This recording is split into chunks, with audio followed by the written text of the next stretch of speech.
You may be interested in personality tests and astrology to find out more about yourself. However, you can use a simpler approach to help yourself see what's going on internally. Your answers to these questions will reveal much more about you than any 2-bit tarot card waving astrologist will ever tell you.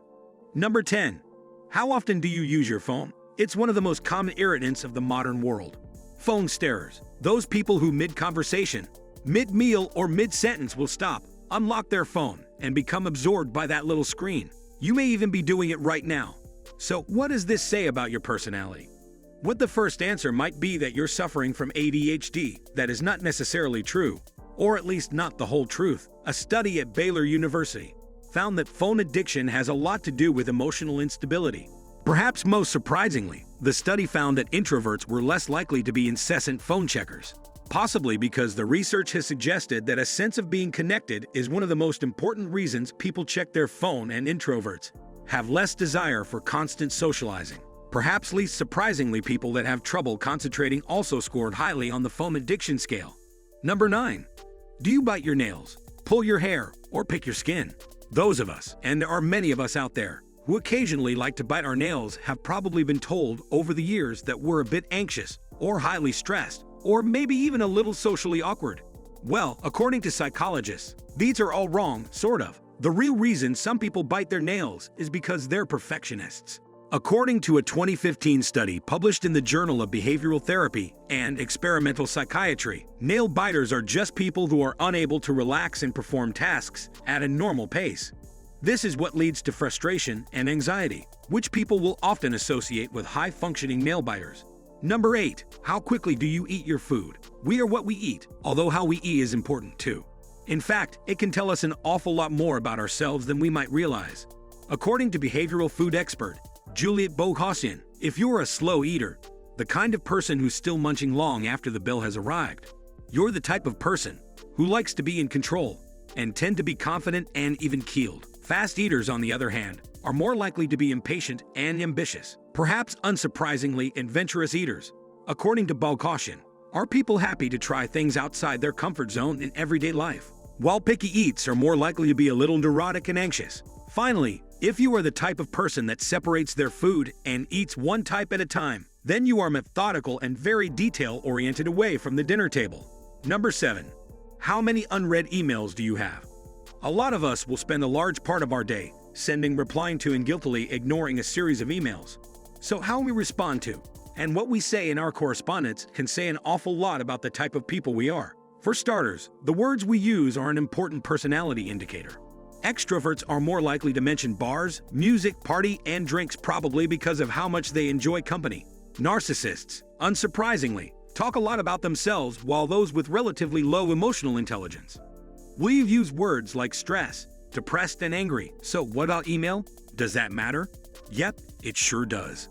Longer emails indicate people with a lot of energy and a certain amount of neediness. Instant responses reflect impulsiveness and a lack of self-control, while those who take an age to respond were seen to either be lacking interest or demonstrating a certain level of passive aggressiveness. Number 6. How do you take a selfie? The world seems split into two groups: those who take a selfie here at basically every opportunity, and those who avoid taking a selfie like they avoid a highly contagious disease. However, it seems like we can break down these groups a little further. Apparently, your selfie style says a lot more about you than you think it does.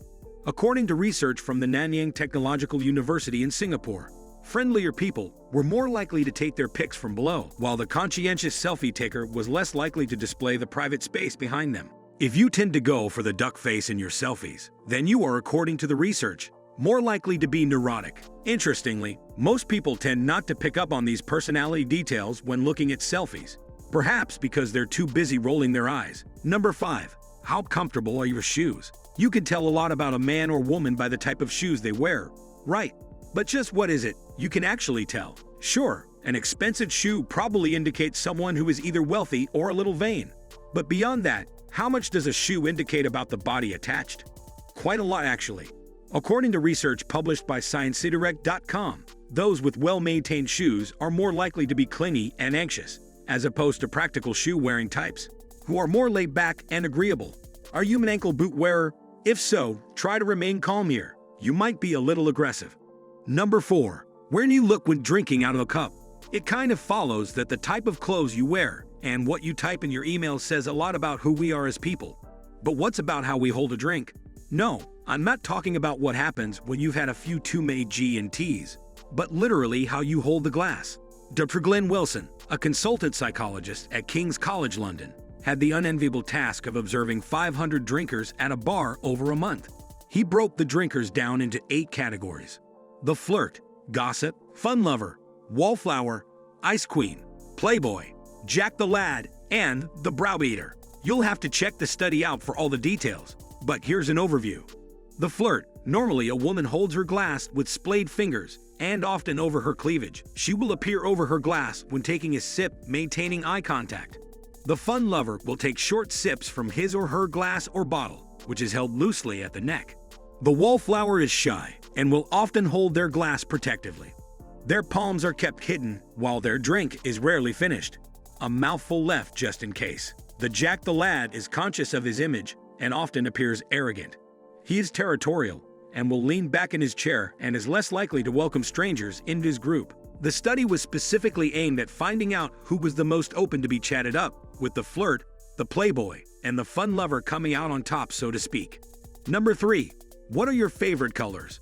We shouldn't be too surprised that the colors we wear or choose to surround ourselves would say quite a bit about our personalities. But just what exactly? According to research in a variety of places, including psychologytoday.com, those who prefer white are highly organized and very independent, while those who prefer black strive for power and control, though they are often artistic. People who prefer yellow like to express their individuality, while those who like green are very frank and often loyal. If you are looking for a good friend, brown wearers apparently make the best companions. Pink is generally deemed to be the most calming color, which is why it's often used in prisons. So what color are you currently wearing? What does that color say about? Number 2. How do you shower? Perhaps a trickier one to observe in our fellow man, and I'm not encouraging voyeurism here, but how a person bathes says quite a bit about their personalities as well. Shower singers are, as one might imagine, confident and less self-conscious, while those who brush their teeth while washing are often impatient overachievers, desperate to make the most out of every moment. Of course, not all of us like bathe standing up, so how about those of us who like to take a long, luxurious bath?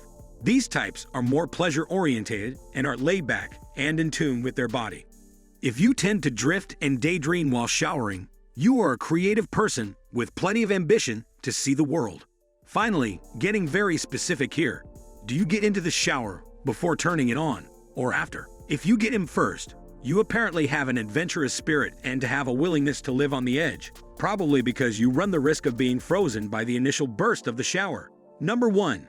How do you place your toilet paper? So, I've told you what showers say about you and what your footwear reveals about your personality. But what about how you hang your toilet roll? Well, it might just be the most revealing of the lot. So ask yourself, which way do you place your toilet paper? Over like this, or under like this? In surveys in the US, between 60 and 70% of consumers go with the over orientation. That is, with the end of the roll on the outside, as opposed to the under orientation, with the roll against the wall. Survey results have discovered some peculiar things about how we hang our TP.